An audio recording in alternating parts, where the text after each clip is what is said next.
জয় হরিবল। ভক্ত শ্রী হরিপালের দ্বারা হরিনামের মাহাত্ম্য প্রচার। গোলকপালের পুত্র হরিপাল নামে যশোহর অধীনে কেশবপুর গ্রামে অতুলনীয় ভক্ত যিনি এই ধরা পড়ে দণ্ডবোধ করিতে হয় আমি বারে বারে। মনে মনে মনে কি যেন ভাবি হরিপাল, একখানা নৌকা আছে পাঠাবে বাওয়াল। নৌকায় চালান দিল, বাওলাতে গেল, বাদায় সুন্দরী বনে গাছ কেটেছিল, গদাই নামিতে সেই বাওয়ালির পাড়া, সেই চকে গাছ কাটে পড়ে গেল সারা।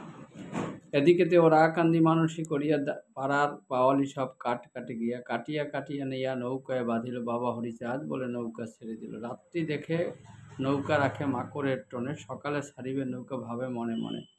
নৌকা রেখে সকলে ঘুমাইল বিহুঠিতে, ভাটা লেগে নৌকা ডুবিল অর্ধরাতে। ভোর রাত্রে চারিজন অন্যায় উঠে বাড়ি এসে বলে হরিপালের নিকটে।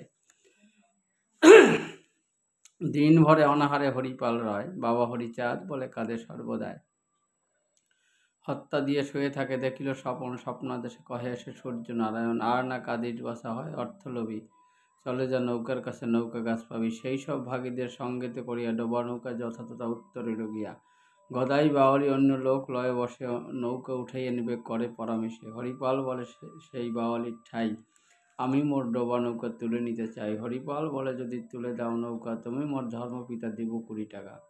কিছুতে না রাজি গদাই, না শুনে কথা, অদ্ভুত এক ঘটনা ঘটিল তথা। শেষ রাত্রে চেঁচাইয়া উঠিল গদাই, মোরে এসে রক্ষা করো ধর্মের দোহাই। ব্যাঘ্রচরী উগ্র এক মানুষ আসিয়া শীঘ্র করি উঠাতরি, কহে হুঙ্কারিয়া রাত্রি পহেলে সবে করে ডাকাডাকি, উঠাইল পালের নৌকা একযোগে থাকি। গদাই বাওয়ালি তার এক বার্ষিক আছে, একটি মানুষ দেয় শার্দুলের কাছে। হরিপাল যবে নৌকা খুলিবারে চায়, সেই দিন বাঘের বার্ষিক দিতে হয়। গদাই বাওয়ালি বলে হরিপাল শোনো, টাকা দিবা বলেছিল দেহতা এখনো। হরিপাল বলে টাকা দিব কি কারণ, নৌকা উঠিয়ে দিলে দেখিয়া স্বপন।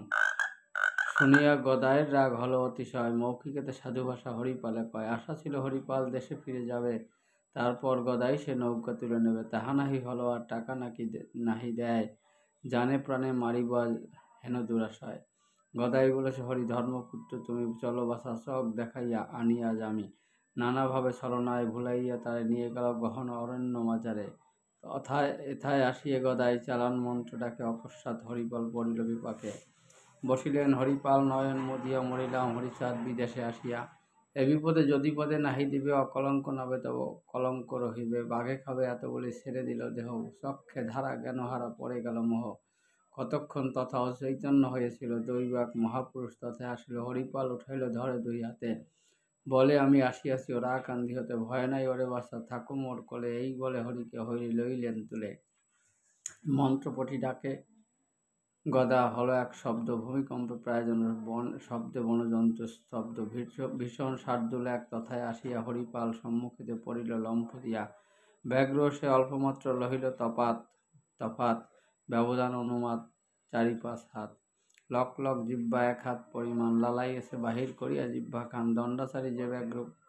দণ্ডসারী সে ব্যাঘ্র করিয়া গর্জন, গদায়ের দিকে শেষে হলো আগমন। ভয় পেয়ে গদাই কহিছে অতঃপর, বলে বাবা হরিপাল রক্ষা করো মোরে। না বুঝিয়া হেন কার্য করিয়া তোমা, তুমি সাধু হরিভক্ত মোরে করে ক্ষমা। তুমি মম পিতা হও, আমি তব ছেলে, মরেছি বাবা রাখো পুত্র বলে। স্কন্ধে থেকে প্রভু ডেকে বলে হরিপালে, বাঁচাইয়া লহ ওরে হলো যদি ছেলে। হরিপাল আজ্ঞা দিল, ব্যাঘ্র ফিরে গেল। এইরূপে গদাই শেষে প্রাণ ফিরে পেল। এইসব আশ্চর্য কাছে বিস্ময় মানিল অতঃপর।